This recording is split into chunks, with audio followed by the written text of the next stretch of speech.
Kasih karunia dan damai sejahtera yang dari Allah Bapa kita dan dari anaknya Tuhan kita Yesus Kristus menyertai kamu. Amin. Horas namanganang, salam sukacita, saya didongani asin rohani Tuhan tamahang musaluhuna. Amanginang, unang dupa martang yang pangodianom, pamuji di pata, jalan waing, tabo halimah partodiota. Poda 20 sada ayat dulu. Lomuad rohani Jahoba mida na mangulahon hati gorat dohot uhum. Asa mida belian. Melakukan kebenaran dan keadilan lebih dikenan Tuhan daripada korban. Demikian firman Tuhan.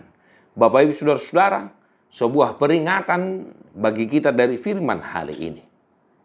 Lomuad rohani Jahoba mida na mangulahon hati gorat dohot asa mida belian. Kita garis bawah ya manginang. Di sini tidak dikatakan Tuhan tidak suka dengan korban syukur, korban bakaran. Dang didok disodang di halomohon di bata, akka pilihan hamolation nirohatta ucapan syukur kita tidak. Jadi jangan salah mengerti ya manginang ate. Nanti sikit kita bilang Tuhan lebih suka akan keadilan dan kebenaran.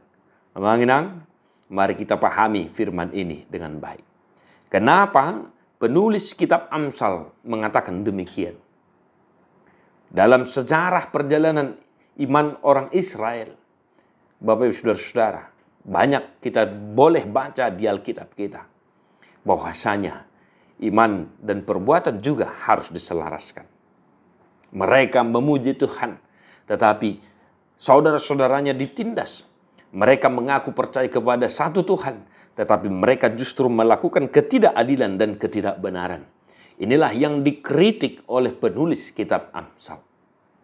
Maka dia berkata, Tuhan lebih suka ketika kita melakukan kebenaran dan keadilan. Amin hinaholongan, apakah kebenaran dan keadilan yang dikehendaki oleh Tuhan dalam kehidupan kita? Bagaimana kebenaran dan keadilan itu? Hendaklah hidup kita didasari oleh firman Tuhan. Maka ketika kita melakukan kebenaran dan keadilan, maka di dalamnya terkandung puji-pujian kepada Tuhan. Di dalamnya juga harus terkandung ucapan syukur kepada Tuhan. Sebab dengan kita melakukan kebenaran dan keadilan didasari oleh iman percaya kita, itu adalah bagian dari ucapan syukur kita kepada Tuhan.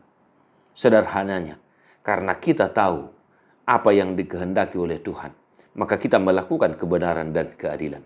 Sehingga kita memuji-muji Tuhan. Sehingga orang-orang yang melihat apa yang kita lakukan, mereka ikut serta memuji-muji, memuliakan nama Tuhan. Manginang, tetong mah, tahanguluhon hatan itu hatta. Margogo hita mangulahon hati gorad doho uhum nahina lomohon ni rohani debata. Asa gabi pilihan, ya, asa gabi pilihan na hususi dia dopanda. Di pasu-pasu tu hatta mahamu manginang, martua dua kana tu mangihon hata ni debata. Jala no piofsa. Amin.